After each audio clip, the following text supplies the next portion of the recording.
तो खुशी का तो आलम ये था कि आंखों में आंसू आ गए थे, तो रात भर मैं सो नहीं पाया कि ये दिन बार बार नहीं आता।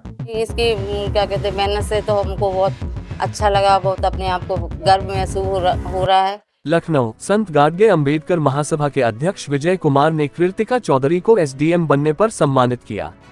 कृतिका ने एसडीएम की परीक्षा में 30वीं रैंक हासिल की है। इस मौके पर कृतिका के माता पिता विनोद कुमार चौधरी और सुनीता चौधरी भी मौजूद थे। वह भी अपनी बेटी कार्तिक की इस उपलब्धि से काफी गौरवान्वित महसूस कर रहे हैं। कृतिका ने अभिभावकों से अपील की, अपने बच्चों की रुचि को पहचानें और उसको उसके लक्ष्य के पूरा करने के लिए उसका साथ दें। इस अवसर पर महासभा के अध्यक्ष विजय कुमार ने कहा कि हमें बेहद गर्व है कि हमारे समाज की बेटियों ने अपने माता पिता और समाज का नाम रोशन किया। हम चाहते हैं कि कृतिका अपने समाज का नेतृत्व करे और सभी बच्चों का मार्गदर्शन करे। क्या कुछ कहेंगे कृतिका जी के लिए जो सेलेक्ट हुई है एसडीएम के पोस्ट पर और आपके समाज की बेटी हैं, आज आपने उनका सम्मान कराया है?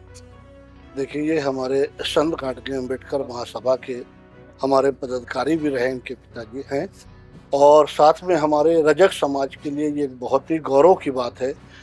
और ख़ास करके लखनऊ के लिए हमारे आज, जबकि हमारे रजक समाज में लगभग 6 से 7 बेटियों ने इसका एग्ज़ाम निकाला है, झांसी में भी है, रायबरेली में भी है, और भी जगहों पे हैं। तो ये हमारे लिए बड़ी गौरव की बात इसलिए कि लखनऊ में ख़ास करके हमारी बेटी ने ये एग्ज़ाम को निकाला और हम लोगों को इसलिए बहुत खुशी हुई है। और इनका सम्मान की जो रही बात, सम्मान की बात ये नहीं क्योंकि हमारी बेटी है तो इसलिए सम्मान करना हमारा खुद का एक कर्तव्य बनता है कि हम अपनी बेटी का सम्मान करें।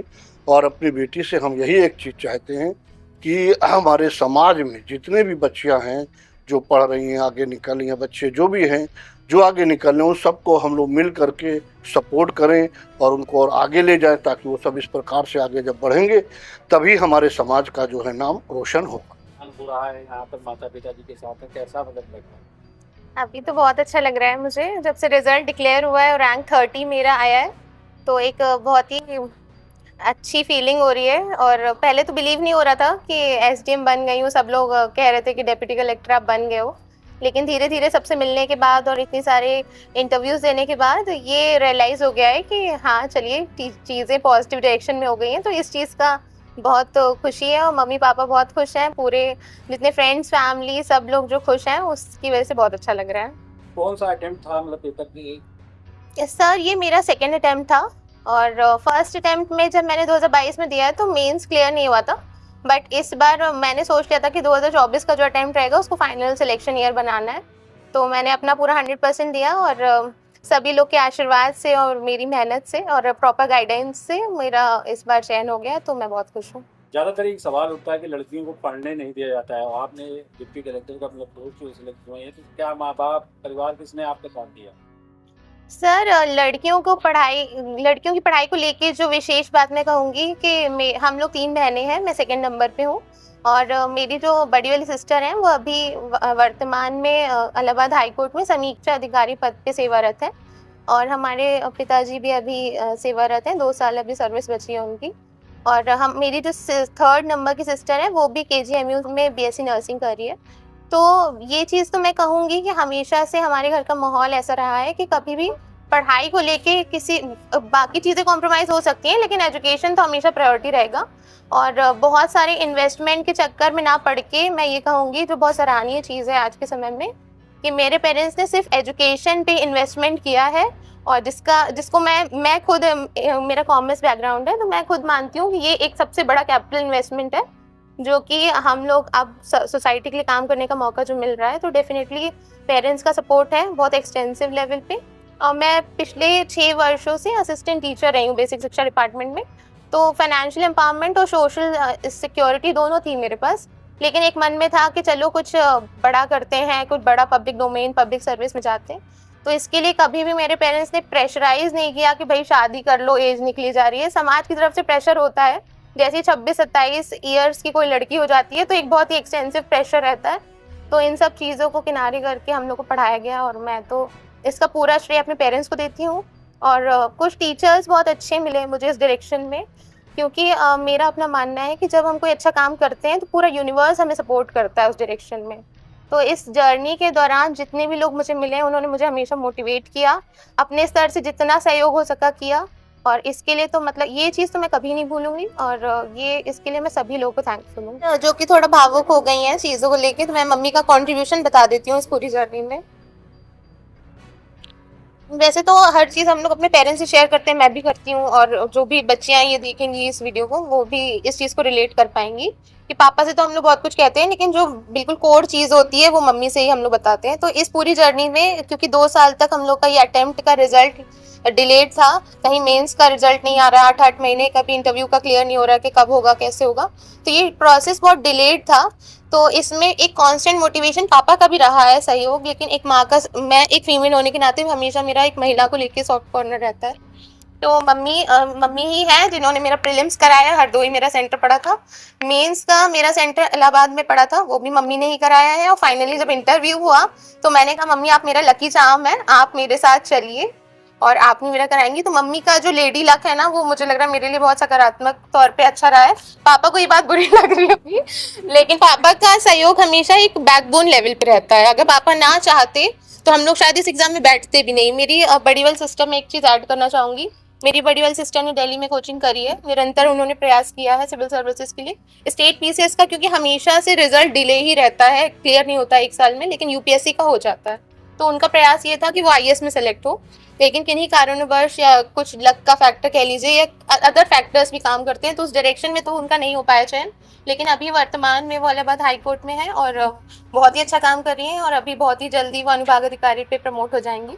तो मैं ये जितने भी व्यूअर्स हैं इस चीज़ को देख रहे हैं, जितने भी गार्जियंस यहाँ पे आए जिनकी बच्चियाँ हैं, लड़के भी और लड़कियाँ, ऐसा नहीं है। लड़कियों को लेके सॉफ्ट कॉर्नर इसलिए है क्योंकि लड़कियों की पढ़ाई लोग इतना सपोर्ट करते नहीं हैं। जैसे 24-25 क्रॉस होता है तुरंत हो जाता है कि अच्छा लड़का ढूंढो, और वो फिर लड़के नहीं मिलेंगे और फिर दहेज मांगेंगे। तमाम फैक्टर्स समाज में चल रहे हैं, हम आप अलग नहीं हैं। हम लोग को सबको पता है कि ये सब सोसाइटल फैक्टर्स लोगों की ग्रोथ में हमेशा हर्डल बनते हैं।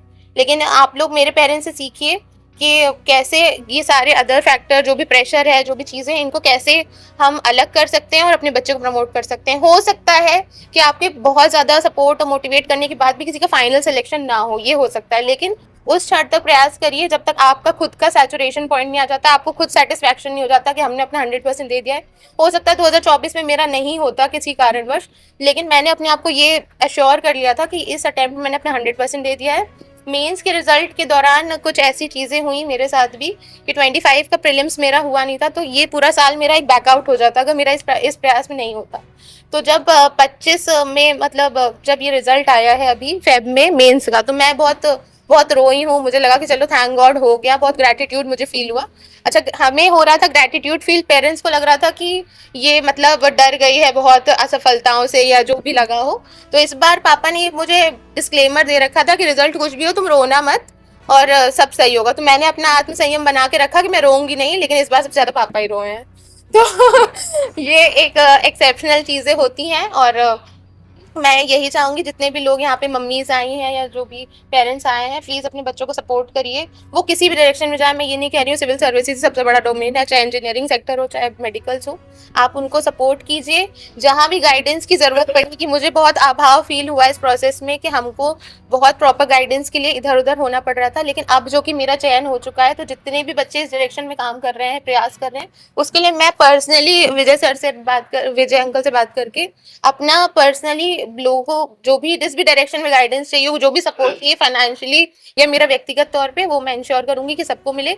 जितना मैं इधर उधर हुई हूँ, आप लोगों को नहीं होना पड़ेगा, ये मेरा एश्योरेंस है। घर की बेटी है तो बहुत अच्छा महसूस कर रहे हैं, लेकिन इसके पहले एक बार नहीं, मतलब जब से लगातार बच्चे प्रयास कर रहे हैं, जब हमारे लोगों के बीच के बच्चे सेलेक्ट होते हैं तो उतनी ही खुशी है। बट चूँकि हम इसका लगातार प्रयास और मेहनत देखते रहे हैं, तो खुशी का तो आलम ये था कि आंखों में आंसू आ गए थे तो रात भर मैं सो नहीं पाया। और मैं भी नहीं, पूरी फैमिली ऐसी थी कि हम लोग 4-5 बजे फिर सोए थे, और क्योंकि ये दिन बार बार नहीं आता और बच्चे के भविष्य का सवाल है, उसकी मेहनत का सवाल है, तो भावुक सभी थे खुशी में। अब वैसे अनावश्यक आदमी ये सोचने लगता है कि इनको दुख हुआ, लेकिन खुशी के आंसू जो होते हैं वो मैंने उस दिन फील किए कि ऐसा भी होता है। तो क्या कुछ कहना चाहेंगे जो है? नहीं, इसकी क्या कहते हैं, मेहनत से तो हमको बहुत अच्छा लगा, बहुत अपने आप को गर्व महसूस हो रहा है। और जब इस हिम्मत इसकी टूटने लगी तो हमने इसको मोटिवेट किया कि हिम्मत मत हारो, कोशिश करो, सब कामयाब होगी।